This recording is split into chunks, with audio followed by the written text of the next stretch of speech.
Olá pessoal, bem-vindos a mais um De Frente com o Analista. Meu nome é Guilherme Viana e eu sou o analista responsável pelo setor de saúde aqui da Genial Investimentos. Hoje a gente vai falar de um dos assuntos mais pedidos na nossa plataforma, que é a análise de resultados da Hapvida do quarto trimestre 22. A Hapvida reportou os resultados do quarto trimestre ontem à noite e hoje as ações caem em mais de 30%. Então vocês podem já imaginar que o resultado não foi muito animador e a gente vai fazer alguns comentários sobre ele agora. Então não se esqueçam de deixar aí os seus likes, seus comentários, se tiverem perguntas, podem deixar que a gente responde para vocês em seguida.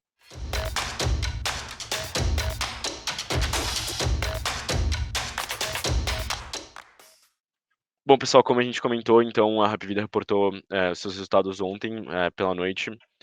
A gente tinha uma expectativa de receita de 6,4 bilhões, foi reportado foi cerca de 6,5 bilhões, então dentro das nossas expectativas. O título do relatório é "O futuro ainda é turvo", então isso representa bastante a nossa visão aí para o papel, tanto no curto quanto no médio prazo. A gente ainda vê, diversas incertezas em relação à sinistralidade, despesas administrativas e outros pontos que a gente vai comentar aqui. Na nossa visão, esse resultado tem alguns pontos importantes que precisam ser comentados. O primeiro deles sendo o desempenho de receita, então a gente teve aí um desempenho forte de receita no trimestre, alcançando 6,5 bilhões, como eu já comentei. A gente vê um fator bem grande aí de crescimento de beneficiários, a gente já comentou em relatórios anteriores, que a gente espera que a empresa cresça a sua base de beneficiários em saúde em cerca de 1% todo trimestre, que foi o que aconteceu nesse trimestre. Então eles alcançam aí cerca de 9,1 milhões de beneficiários em saúde, o que é um número muito grande e representa aí o tamanho e a capacidade de crescimento orgânico da empresa. Na vertente de receita também a gente comenta sobre a questão do ticket médio, que embora a gente veja aí uma aceleração, ainda não é uma aceleração muito forte, né? O reajuste negativo dos planos em 2021 ele ainda afeta algumas vertentes da empresa, então principalmente aí na vertente de Hapvida. Eh, e a gente deve ver aí, então, a partir de agora de abril, um novo reajuste, que pode ser com que ajude a impulsionar, a receita da empresa. Olhando para um outro ponto de atenção aqui, que é o que mais nos preocupa e é uma das coisas que o mercado tem olhado, é a questão da sinistralidade. Então a gente teve aí um crescimento de cerca de 10% de receita ano a ano. A companhia alcançou um patamar de receita de 6,5 bilhões, e a gente esperava que, pelo efeito da Copa do Mundo, pelo efeito da sazonalidade do quarto trimestre, que houvesse certa diminuição, no índice de sinistralidade, mas não foi o que aconteceu. A gente viu aí uma sinistralidade caixa total da companhia combinada, diminuindo só 0,1 ponto percentual, então era 73% sinistralidade de caixa no 3T22, que agora veio 72,9% no 4T22, que apesar de todos os efeitos, isso é uma queda muito baixa, até com o crescimento da receita, que é um ponto de preocupação, e ele vem exatamente por causa de um aumento aí no volume de exames, consultas e internações de emergência e eletivas, que são pontos que a gente já tem comentado muitas vezes em relatórios sobre as operadoras de saúde. Então a gente vê aí, tem observado nos últimos trimestres um comportamento muito diferente dos usuários, então as pessoas têm buscado mais, cada vez mais, consultas, exames, internações. Isso pode significar um patamar aí de sinistralidade mais elevado para as companhias, para as operadoras de saúde no médio prazo.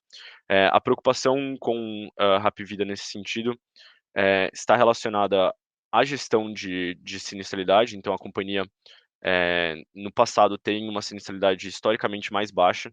A Hapvida standalone tinha cerca de 65, 66% de sinistralidade, que agora acontecendo aí com seus 73% é um patamar muito alto, que é um ponto de atenção, para os próximos trimestres, certo?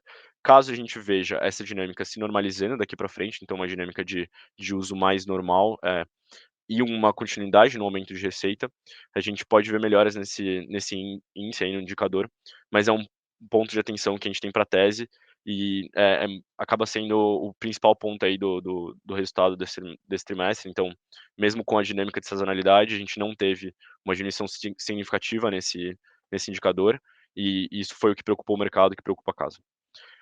Continuando Para o terceiro ponto de atenção que a gente tem, que são o índice das despesas administrativas, então a gente tem aí o índice de despesas administrativas alcançando 8,3% no quarto trimestre, isso com o ajuste da Promed, que já teve no trimestre passado, como a gente já comentou no último relatório, então teve um ajuste aí positivo, uma diminuição das despesas administrativas em cerca de 100 milhões de reais, que ajudou esse indicador a chegar a 8,3%.